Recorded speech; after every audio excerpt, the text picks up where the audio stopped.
आपण पाहत आहात लोकप्रवाह न्यूज। 24 तास प्रत्येक घडामोडीवर लोकप्रवाहाची नजर।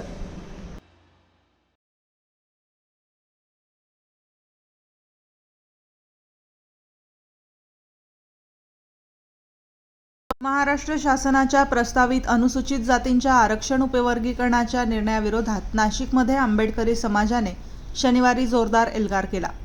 आरक्षण उपवर्गीकरण विरोधी संघर्ष समिती नाशिक जिल्ह्याच्या नेतृत्वाखाली काढण्यात आलेल्या भव्य महामोर्चात 59 जातींच्या समाज बांधवांसह हजारो नागरिक सहभागी झाले होते। समाजरक्षक अर्जुन नाना पगारे यांच्या नेतृत्वाखाली गोल्फ क्लब मैदान येथून महामोर्चाला सुरुवात झाली। हातात विविध मागण्यांचे फलक, निळे झेंडे आणि घोषणांनी संपूर्ण परिसर दुमदुमून गेला। आरक्षण उपवर्गीकरणाचा निर्णय रद्द करा, सामाजिक न्यायाचे रक्षण करा अशा घोषणा देत आंदोलकांनी शासनाच्या प्रस्तावित निर्णयाचा तीव्र निषेध केला। गोल्फ क्लब मैदान येथून सुरू झालेला मोर्चा त्र्यंबक नाका, खडकाळी सिग्नल, शालीमार मार्गे डॉक्टर बाबासाहेब आंबेडकर यांच्या पुतळ्यापर्यंत पोहोचला। येथे महामोर्चाचे रूपांतर जाहीर सभेत झाले। यावेळी विविध वक्त्यांनी आरक्षण उपवर्गीकरणाच्या मुद्द्यावर शासनाच्या भूमिकेवर तीव्र नाराजी व्यक्त केली।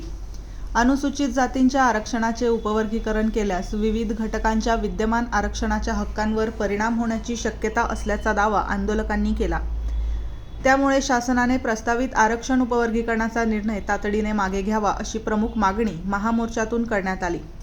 यासोबतच आरक्षित रिक्त पदे तातडीने भरणे, अनुशेषासाठी विशेष भरती मोहीम राबवणे आणि आरक्षणाच्या संधी अबाधित ठेवणे अशा मागण्याही यावेळी करण्यात आल्या। महामोर्चात प्रकाश पगारे, अनिल वैद्य, माजी न्यायमूर्ती अर्जुन नाना पगारे, सरचिटणीस सनीभाई रोकडे, कार्याध्यक्ष प्रवीण पगारे, काळजी काळे, किशोर गांगुडे, राहुल जगताप, एकनाथ मोरे, प्रवीण गांगुडे यांच्यासह विविध संघटनांचे पदाधिकारी, कार्यकर्ते आणि समाज बांधव मोठ्या संख्येने सहभागी झाले।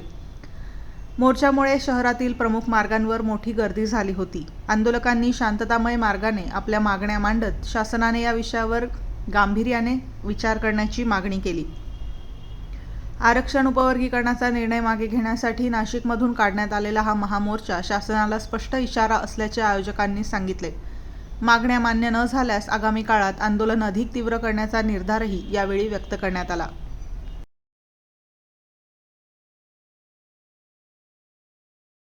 थोड्याच वेळात एल्गार मोर्चाला सुरुवात होते। इथं आपण बघत असाल हजारोच्या संख्येने भीमसैनिक इथं उपस्थित झालेले आहे। आता थोड्या वेळात हा एल्गार मोर्चा आम्ही सुरू करत आहोत आणि जर कधी या मोर्चातून बी सुद्धा जर शासनाला जाग आली नाही तर पुढचा मोर्चा हा मंत्रालयावर धडकल्याशिवाय राहणार नाही।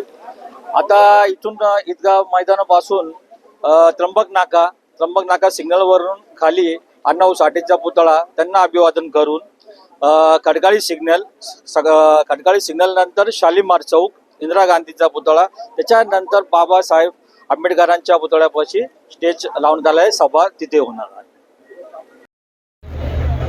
आरक्षण संघर्ष विरोधी संघर्ष समिती नाशिक जिल्ह्याच्या वतीने आज एल्गार मोर्चाचं आयोजन करण्यात आलेलं आहे। नाशिक जिल्ह्यातून आणि महाराष्ट्रातून हजारोच्या संख्येनं भीमसैनिक या मैदानावर येत आहे। हा मोर्चा समाजरक्षक या समितीचे सरचिटणीस आणि युवकांच्या गळ्यातील ताईत अर्जुन नाना पगारे यांच्या नेतृत्वाखाली आजचा हा विशाल मोर्चा आम्ही काढत आहोत। शासनाला उपवर्गीकरण रद्द करण्यासाठी आम्ही आज बजावणार आहोत। फडणवीस सरकारला सांगणार आहोत की फडणवीसजी हा एल्गार याच्यासाठी आहे की तुम्ही अनुसूचित जातीचं जे उपवर्गीकरणाचा घाट घातलेला आहे हे उपवर्गीकरण तात्काळ रद्द झालं पाहिजे। ही मागणी घेऊन हजारो भीमसैनिक आम्ही कलेक्टर कचेरीवर आज जात आहोत आणि कलेक्टर मार्फत मुख्यमंत्र्याला निवेदन देत आहोत की येणाऱ्या काळामध्ये हे उपवर्गीकरण रद्द झालं नाही तर तमाम नाशिक जिल्ह्याच्या वतीनं मंत्रालयावर प्रचंड मोर्चा नेण्यात येईल।